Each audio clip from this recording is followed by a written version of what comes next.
Welcome to Hood Champion Boxing and Sports. In boxing, you find a way to win or you find a way to lose. Well, Anthony Joshua found a way to lose.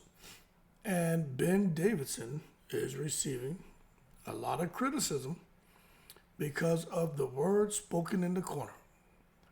Roll the dice. People are still trying to figure out why he was encouraging Anthony Joshua to go in the ring with DUBOIS after getting the beans put on him in the first round and roll the dice. Now, I heard some of the interaction between AJ and Ben Davidson. And the way I took it was by getting in a fight, it's a roll of the dice. You don't know what the outcome is going to be, but you just got to do your best. Now, everyone's going to interpret it differently, but there are many people who are feeling that he was the one encouraging AJ to throw the uppercut. He felt the uppercut would be the difference in the fight and could get AJ back into a comfortable position in the fight, basically a knockout.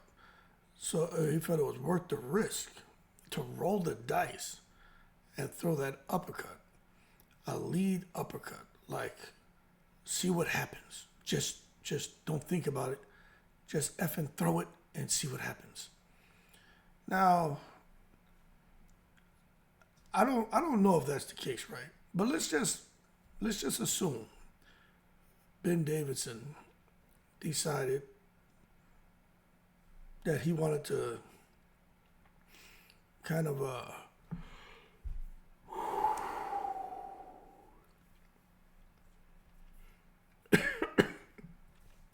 motivate Anthony Joshua to throw a lead uppercut against any fighter, especially at the level they are, the heavyweight division, right? To throw a lead uppercut? That shit is madness. So my thing is, let's try to understand what Ben Davidson, if these were his intentions, right? What he may have been thinking. Did he think AJ was that fast?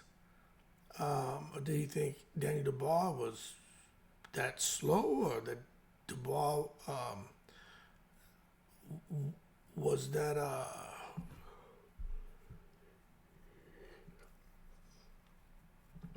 inexperienced or gun shy or will be intimidated by Anthony Joshua, that if Anthony Joshua hurt him with something, that AJ could go in and try to shoot the uppercut? Because AJ had tried that uppercut a few times. He had some success, I think, in the third round. It looked like he hurt him. He hurt DUBOIS with the uppercut. But I'm going to tell you, I still think Ben Davidson is an excellent boxing strategist. But man, his stock has plummeted, boy. And I think it's unfair when these trainers, when they get to business,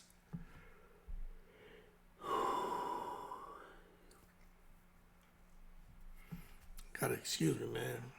Goddamn yawning. But when these trainers get to business, the way Ben Davidson's receiving it, as a result of their fighters losing, and when the fighters win, I mean, I guess it comes with the territory. The trainers are treated like they're gods.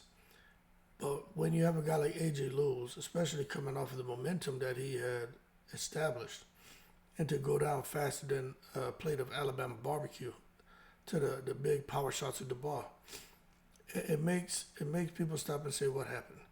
Now, AJ has bounced around from trainer to trainer to trainer. Seems to be the most comfortable with Ben Davidson. But many people, just like they praised AJ and Ben Davidson in that combination, dynamic duo, now they're saying, oh, he should have stayed with Robert Garcia, or Ben Davidson was a bad choice. The reason AJ looked good with Ben Davidson was his choice of opponents. It has nothing to do with Ben Davidson. It was the opponents. The opponents were bums. All I'm going to tell you is this. Once you get in that ring, you are rolling the dice. The best you can do is prepare yourself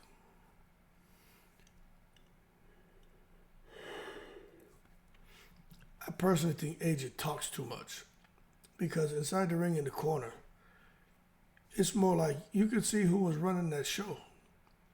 Ben Davidson wasn't running the show.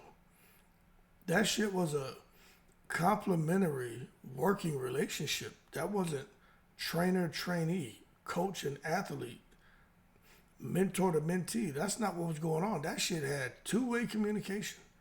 There was no one-way direction, one-way communication, being directive in nature. That shit was a combined approach to what AJ was going to do inside the ring. And that to me is fucking madness. You're in the ring, getting the bing bing put on you, and you in there, instead of shutting the fuck up and letting your coach impart wisdom or tell you what to do or tell you what you're doing good, doing bad, what to look out for, you in there talking about it's rolling the dice, it's what we live for, and blah, blah, blah, blah, blah. Man, yo, you got a minute in between fucking rounds. And you took up 30 seconds of that shit talking some fucking shit about roll the dice. And Ben Davidson talking about roll the dice. And AJ there yapping his fucking mouth. That shit may have cost him. Now, I don't know who's to blame here. But what I'm going to tell you is, ain't no more rolling the fucking dice. You get hurt or you in a boxing match, yo, ain't nobody out here chop Coley.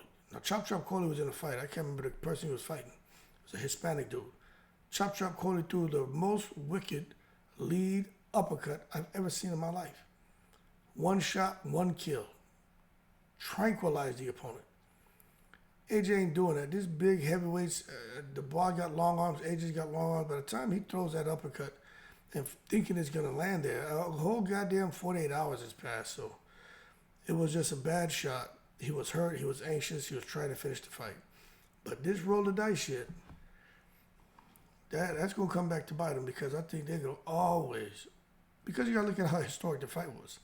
96 plus thousand in attendance. AJ fighting DUBOIS for the IBF championship. AJ beats DUBOIS. AJ goes and I just has a hope Tyson Fury does his job. AJ gets the fight for undisputed. Instead, he loses because he and Ben Davidson were using a combined approach to trying to improve AJ's chances of getting a victory. And what they collectively decided he should do is roll the fucking dice. That shit is dumb. Now again, I took it a little differently, but I still think, for me, you know, with my background, if I have someone who I'm coaching who's fucking up, maybe I say, what are you seeing? You give me that real quick? All right, shut the fuck up. And then I'm going to sit there and talk. But it ain't going to be this thing with AJ in there taking control. You can see, like, I really feel like that motherfucker don't like to listen. I mean, I don't think he likes to listen. I've heard, you hear the rumors out here, because I don't know these dudes, but you hear people talk about he doesn't listen, he has a bad attitude. Robert Garcia mentioned that. And when I watched that, I was like, yo, he seems like he fucking feels like he's above people. You know what I'm saying? I'm gonna hold my head high, I'm gonna this, I'm that. Motherfucker, you ain't the mayor. You ain't the prime minister. You barely hanging on right now. I don't know what AJ gonna do going forward. I know he's gonna keep fighting, but they gotta lose this philosophical bullshit. We'll just roll the dice. Scared man can't win. Let me tell you what. A smart man is okay with being scared. You know what I'm saying? And a smart man isn't gonna come out here and roll the dice in a high risk situation. Y'all keep cool, more to come on this shit, but I gotta really start to look at Ben Davidson and AJ in that relationship. And are they too friendly with each other? Because AJ and Ben Davidson, is it because did AJ decide to leave Derrick James because with Ben Davidson, they're more friendly, smiles more, makes AJ feel like he's somebody? Did he leave Derrick James because Derrick James was hard on him? You know, they say how they put some dick on that right hand. Maybe AJ didn't like that Puff Daddy talk. AJ and Robert Garcia, because Robert Garcia is too much Mexican machismo and fucking one direction communication and getting in his ass. Maybe he left those guys because it's not that he didn't benefit, because he didn't like the fact that you fucking don't matter to me. Who you are, I'm here to make you better, and that's my job, motherfucker. Maybe that's what the real issue is. But we'll see, because AJ's next fight,